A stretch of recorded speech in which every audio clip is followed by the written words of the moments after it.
Chapter 4. Hukka and Bukka's three disreputable brothers had arrived some time earlier, riding into town together, side by side down the main street, bandits trying to look like aristocrats. With their thick, unkempt hair and their wild beards and handlebar mustachios, they looked, and smelled, more like hoodlums than princes, however many airs they tried to put on, and people reacted to them with fear, not respect. They had cast-iron shields strapped to their backs. Pukka Sangama's shield featured a portrait of a snarling tiger. Chukka Sangama's shield was decorated with butterflies and moths, and Dev's boasted a floral design.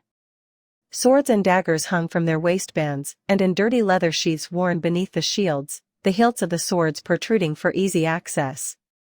In short, Pukka, Chukka, and Dev were as terrifying a sight as could be imagined as they rode up to the palace gates, and the citizenry scattered before them as they advanced.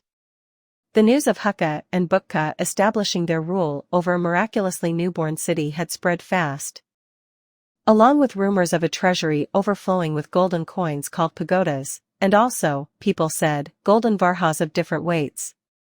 Pukka, Chukka, and Dev were determined not to be cut out of history if there was easy wealth to be had. At the palace gates they remained mounted and demanded admission.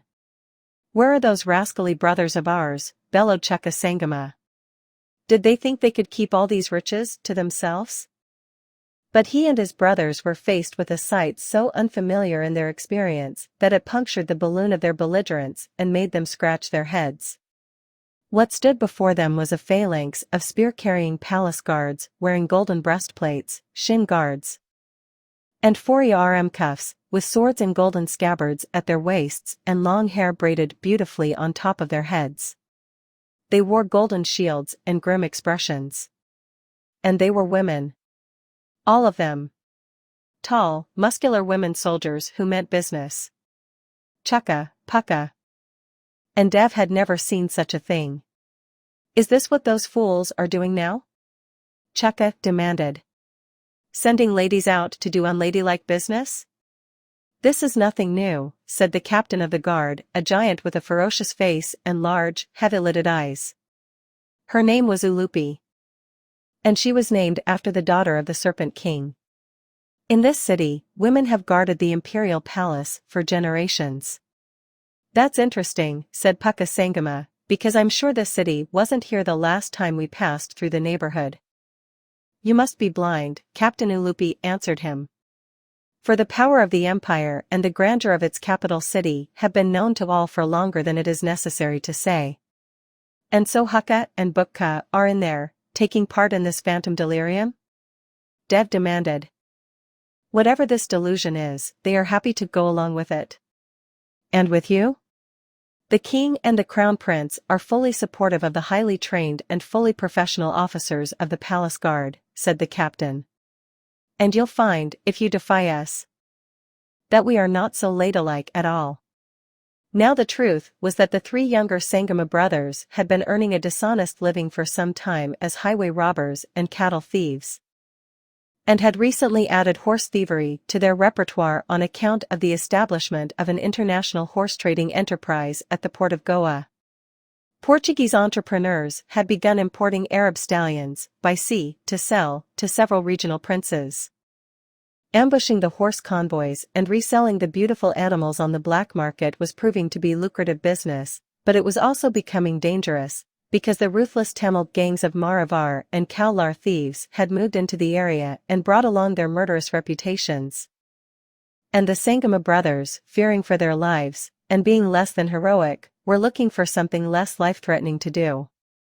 Their brothers' new golden city glistened with exactly the kind of opportunities they sought. "Take us to our brothers at once," Chukka Sangama said in his most commanding tones. "We need to explain to them why there is no difference between thieves and kings." In the throne room, Hukka Raya I and Crown Prince Bukka were getting used to their large seats, their gaddis, so jewel-encrusted that they would have been uncomfortable if there hadn't been thick cushions, covered in brocaded silk, to sit upon. Hukka soon found that if he sat upright on the guddi, then his feet didn't touch the ground, and he looked like a child. Therefore, it was better to lounge. And if sitting up was absolutely necessary, then footstools would be required. All these things were being worked out, to ensure the princeliness of the crown prince and the kingliness of the king. Chukka, Pucka, and Dev entered the royal presence to see the royal personage, their brother, experimenting with footstools of different heights. Bukka's guddi was a little lower. He, too, was learning how to lounge regally, and if he sat up his feet touched the floor, so he did not have to deal with the problem of dangling. So this is what it means to be a king, Chukka Sangama taunted his brother. It's a matter of getting the furniture right. We are disappointed in our siblings, said Hakaraya I, using, for the first time, the royal plural, and speaking to the throne room in general, as if it were a person. Our siblings are unable to live up to the role for which history has chosen us.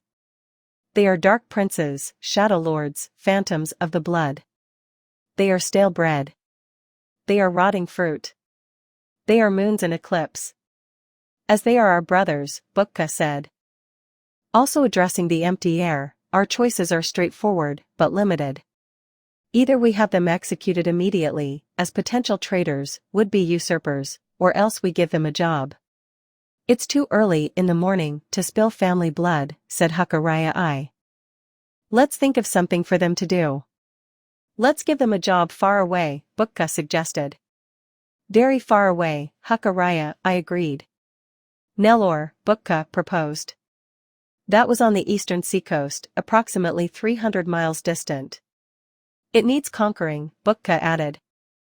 And these three won't be much trouble to us there. Hakka had a grander vision. First Nellore to the east, he said, then Mulbagal to the south, and then Chandragudi to the west. Once you capture Nellore, Brother Chukka, you can stay back there and take charge. And Brother Pucka, you can have Mulbagal when it falls, and Brother Dev, you'll go alone to handle the conquest of Chandragudi, and then stay put there. So each of you ends up with a kursi, a throne, and I hope you'll be very happy. And in the meanwhile Bukka and I will conquer everything in between. The three disreputable brothers shifted their feet and frowned. Was this a good deal or a poisoned cup? They weren't certain. You get the treasury overflowing with pagodas, Chukka objected. That doesn't seem right. Let me be clear, said Hakaraya I. I will provide each of you with a formidable army. An undefeatable force. On one condition, my generals will be in charge of the soldiering. You can sit back on your horses under the imperial flag, and after the battles my generals will put you on the throne. But in combat you'll do exactly what they tell you to do. And after it's done you'll each have a province to rule, which is a much better option than stealing horses and worrying about being killed by the Kaular and Maravar gangs. Brother Chukka, you'll have the privilege of worshipping in the Jagannath temple at Puri. Pucka my brother, the great hero Arjuna's temple, will be yours. And Dev, your temple's in a cave, that's true, but to compensate for that, you'll get the best of the three forts, an awesome hilltop fortress, with pleasing views on all sides. In addition, I will provide each of you with a personal guard detachment, drawn from the women of the Imperial Defense Force. You'll be safe with them. But if you attempt any kind of treasonous insurrection against the Empire, against us, they have orders to kill you on the spot. That sounds like a bad offer, Pucka said. We'll just be your puppets. This is what you're really saying.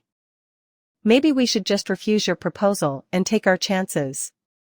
You're free to refuse, by all means, said Hakaraya I, not unkindly, but then you won't leave this room alive. You understand why. It's nothing personal. Just family business. Take it or leave it, Bukka told his brothers. I'll take it, said Dev Sangama immediately, and the other two, slowly, thoughtfully, nodded their heads. Be off with you then, said Hakaraya I, there's an empire to be conquered, and history to be made. The captain of the guard, Ulupi, as serpentine as her name, hissed at Chukka, Pucka, and Dev that the audience was at an end. Her tongue flickered between her teeth before and after she spoke.